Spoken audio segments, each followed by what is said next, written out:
Hi everyone, Jolyn Hall here with Schmidt Realty Group. And today I want to share with you, if you're thinking about getting on the market or on the market, 10 ways that you can stand out in a slower market. So I'm just going to get started here by sharing my screen. So give me 2 seconds to get this all set up and we will take a look through this. So this is just some great ideas just for you to know what to focus on and what to pay attention to as you plan.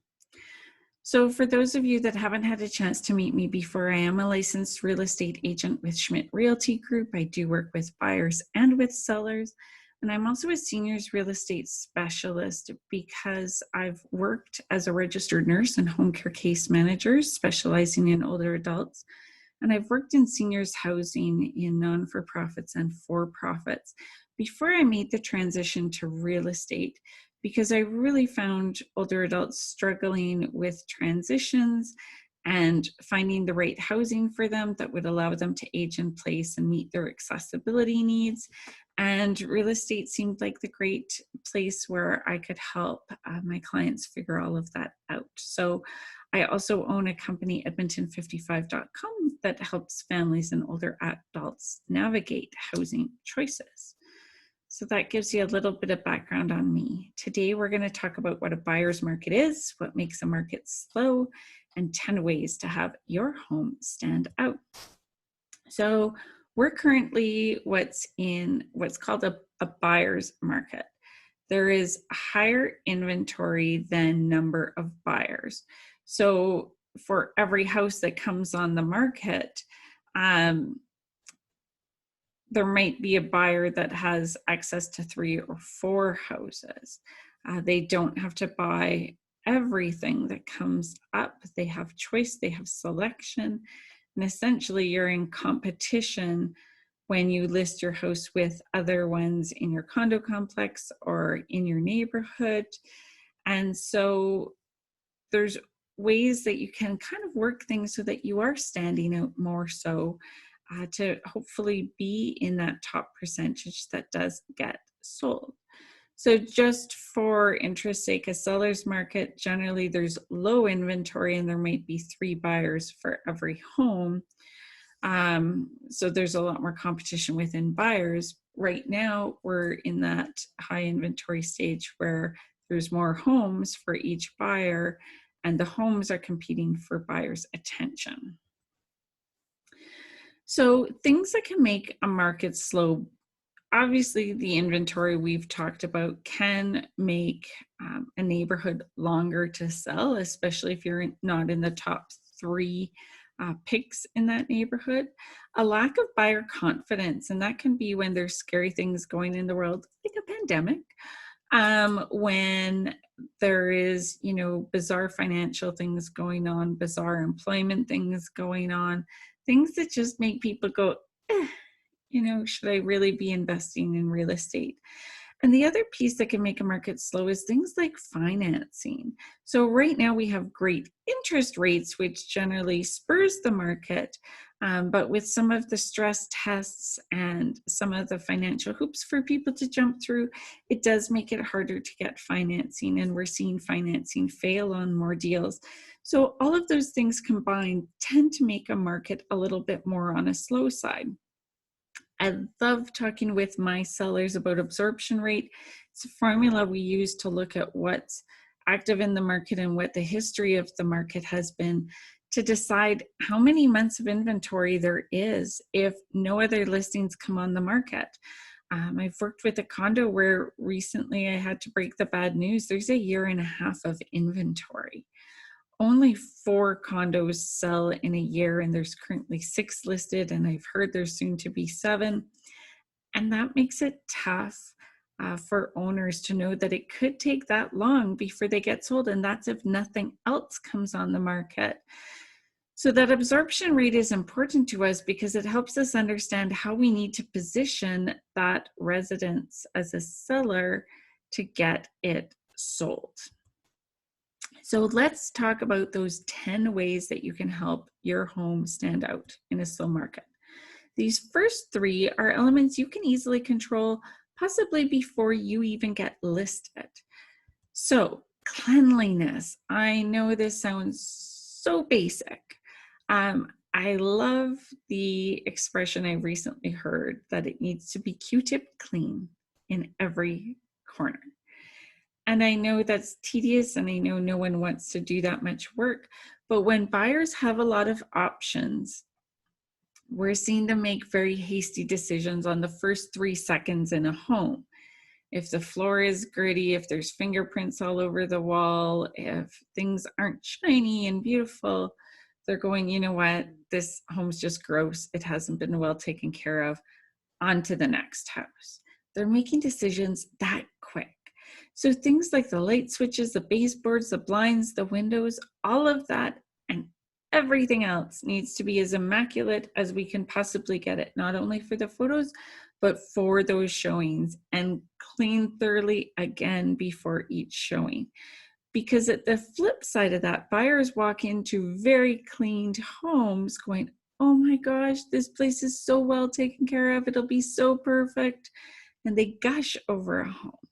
That's what you want to happen in yours. So cleanliness matters big time right now. Do the minor fixes. So I'm not talking about renovating. I can sell a home whether your kitchen's updated or not. That is not a problem. But it's the little nitpicky things that people are going to pick up on. Fix the leaky faucets, tighten the cupboard handles, replace all the light bulbs to the same color in a room. Those little things that they're going to, go to open a door and the doorknob's loose, just makes them hesitant about, again, that condition and care of the home. We want to eliminate that. So if there's minor fixes, little annoyances, doors that have always stuck, closets that, don't follow the track easily, do those fixes now, because if they're annoying to you in the home, they're going to be something a buyer picks up on when they come through a home. Check your curb appeal. This is your front drive up first impression. Add a flower pot to the front step, keep your lawn trimmed, weed your flower beds before every showing, make sure your fencing's in good condition. I recently took buyers out on the weekend. They were looking at a number of different homes, a number of different communities. And as we got to the first home, I was a bit early, and I always take a little drive around the neighborhood to just scope things out. And as we got up to the step, I was kind of saying to my couple, this yard's the worst kept yard in the neighborhood. Like, the rest of the neighborhood is great. This one could use some work. So, if you're willing to put it in, the rest of the neighborhood looks fantastic. But they were instantly turned off by that backyard that front yard before I even said a thing. There was paint chipping off the garage door. There was overgrown flower beds from last year that hadn't been cleaned up at all. The lawn had been trimmed, which was great, but it just wasn't appealing. And then we went to another home in the day, and as we walked up the driveway to sort of check out the backyard, a significant portion of the back fence was down on the ground, looked like it had been there for a long time. And really, my couple just turned to me going, we're not dealing with a fence. We'll walk into the house out of curiosity, but this house is off the list. They make decisions that quickly that you really need to do everything you can to keep your home in immaculate shape and have that great first impression outside and inside. So the next three options really rely on your choice of representation, because you can sell a home on your own, you can use a discount brokerage, you can use a real estate agent. But these things are going to be dependent on the person or the representation you choose. So professional photos are a must. Must, must, must. I know iPhones and cell phones can take great pictures. It does not compare. You want professional photos because the first showing happens online these days. People will look at realtor.ca or Kijiji or Facebook or whatever other social media it's being marketed on, and they're going to make a judgment based on those images, whether they look further or not, whether they ask or book a showing. And so professional photos that are not distorted, that don't make a room look too big, that don't make a room look too small, that are very realistic, are going to give you the best chance at getting good showings. The other big difference between cell phone cameras, regular cameras, and professional done is the lighting. I can tell instantly as I go through listings what had professional photos, what didn't. And when there isn't professional photos, it kind of gives the impression I don't really care. And so, you know, if you want your home to stand out in those top 3, definitely take a look through your neighborhood, but you want to make sure your professional photos are making you stand out. The other piece that's becoming more and more relevant is a virtual walkthrough.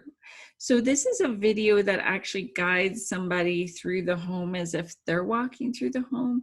And why that's so important is from photos alone, you don't know if the den is near the front entrance or closer to the back of the house, and which rooms are beside each other. And for some buyers, those things are important. They need to understand the layout and how the home fits together. And you can't figure that out always from photos alone. So with that virtual video walkthrough is going to give them the experience of walking through the house and seeing the layout and seeing how it's all connected and how furniture fits there now and what it looks like. It gives them a different perspective. Again, the whole point of professional photos and this virtual walkthrough is that we want them to fall in love with that so that they book a showing, because nobody can fall in love with something until they are physically in it. It's really hard and very seldom happens that somebody loves. Usually it's the opposite, that somebody loves something in photos, books a showing and goes, this doesn't look like the photos at all. So that's where having good quality, realistic representation is so important.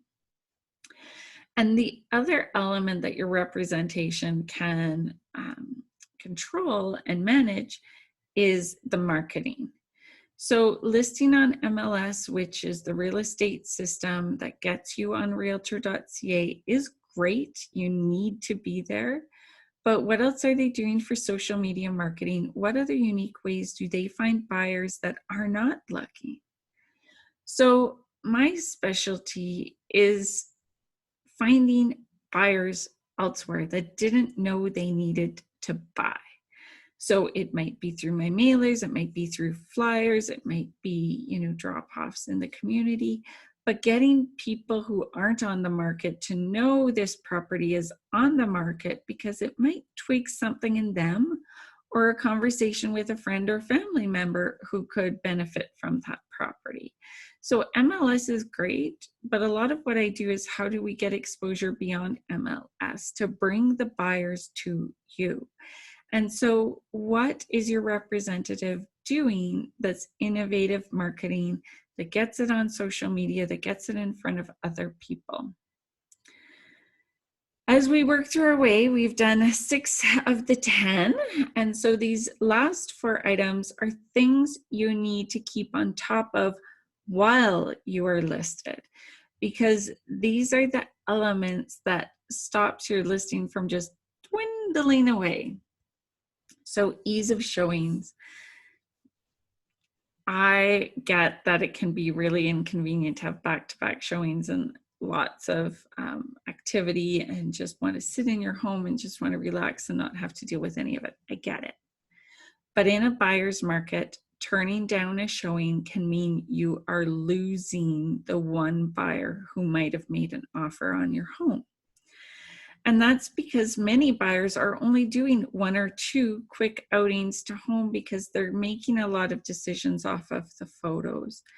And so not only do you need to be ready to accept showings, but you want to know how your representative is going to book and manage those showings for you. There's an electronic system we have access to called Showing Time. I love it because when I'm working with buyers, I can book 8 different showings within about 3 minutes and have answers back in about 10. So it's a great system for me to use, but some representation only uses cell phones or texting or phone calls or things of that nature, which may slow down And if my buyers are looking at 8 properties, but we only have time for 6, we're going to the first 6 that get back to us, is really what it looks at. So you need the right timing and quick response time to showing requests. It needs to be priced right with realistic pricing right from the get-go, or you're going to be ignored right from the get-go. And this needs to always be evaluated. Every week, I evaluate pricing with my clients and what's going on in the neighborhood and what they need to do and where they need to keep at. Because if you're not realistically priced, the buyers aren't going to bother because they're going to focus on the 3 other listings that are really well priced. And then you must always look at being in the top 3 for the market that's of interest to you. So if your home is really well laid out for first-time buyers, if your home is really well laid out for a single individual, if your home is really well laid out for a large family, whatever that market is, making sure that you're always sitting in the top 3 in your neighborhood if there's more than 3 listings. If there's less than 3, you need to be the top one because you need to stand out and know what it is you need to do to compete and stand out. Because if only a couple of listings are going to sell in that neighborhood, you want to be one of the ones that sells. So you need to improve your odds of selling by keeping competitive to that top 3 in looks of property, condition, price, showing availability, everything. And lastly, this is a tough one to talk about online because it's generally a fun little graph I draw with my clients, but you need to keep ahead of the market. And this is keeping a really close idea and knowing exactly what's happening for sales and actives in your neighborhood. If you need to reduce the price, you need to price it ahead of where the market is declining. So if the market values are going down, and we reduce our price today, that's great. So we're going to have our price here because that's where the market's telling us it's at. But it keeps going. And a week later, our price is still back here and the market's already moved. So what was a $10,000 price decrease, now it's a $12,000 and we're still behind. And we're always playing catch up. Whereas if the market's going down and we know we need to do a price adjustment, I suggest we price adjust for here, so that we've now got a couple of weeks before that price catches up, and then we do another price adjustment so that it can catch up when we're seeing declining markets, because we want to stay competitive. And we know that by the time we work through an offer, that's probably where the price we'd be at anyhow, so we might as well just get there now and get people showing. So finding a way and working through strategy to stay ahead of the market is so very key. If your home is not selling, you have control of 3 areas you can change at any time. You can change the price, you can control the marketing that's being done, and you can control your negotiation readiness. And that means that often our first offer is our best offer. And so you need to do what you can to massage the offers you get, because you're not going to have tons of offers usually beating down your door. You want to make sure that what offers you get, you do negotiate, even if it hurts, that you sort of see how far you can get it and you've got somebody on your side to help you with that negotiation to get the most out of it you can. So this is just a sample of things I do for my clients each week. We review a number of stats on their listing to see if we hold steady on their price, if we make adjustments, what we tend to do. And so it just gives you an idea of some of the different materials that I can use for sharing statistics and numbers. You know, the one with the green graph, over 2 months, they've gotten over 4,600 views on their condo in a market that's really slow. They're still getting a lot of attention and notice, and that's great. So it's just little things like that. This is just a typical sales process and what the timelines can look like. And so if you're just not familiar with what a sales process can look like, this gives you an idea. With a sample for somebody that wanted to move by September, if homes are selling in a 65 to 75 days on market, then generally to move by September, you're having your house listed by March. So that just gives you a typical scenario because we always look at days on market as what's average or expected for your neighborhood. I love this quote by Franklin D. Roosevelt. Real estate cannot be lost or stolen, nor can it be carried away. Purchased with common sense, paid for in full, and managed with reasonable care is about the safest investment in the world. And that stands to be truthful even in times of economic unrest. Whatever you are losing in a sale, if you are making another purchase, you're going to gain it on that end because those prices will also be low and generally are lower yet than what you may have lost on your sale. So there's a lot of ways that we can work with a slow market. It's never anything to be negative about. We just shift strategy and how we deal with things. So for those of you that are interested in either getting started on planning to list your home, whether it's in the next little bit, next 6 months, 2 or 5 years from now, doesn't really matter, but engage with me as early as you can in the process. I'm happy to do a free comparative analysis of your home and tell you what your home's value is today if we were to list it on the market. And then we keep close eye on that. Together, we work to figure out your timeline. We work together to figure out your marketing plan, and we find the right price to get you listed at, to get you selling with confidence. So there's a whole host of other services I can provide to my sellers that I'm happy to review with you at any time. There's no cost for these consultations or comparative market analysis of your home.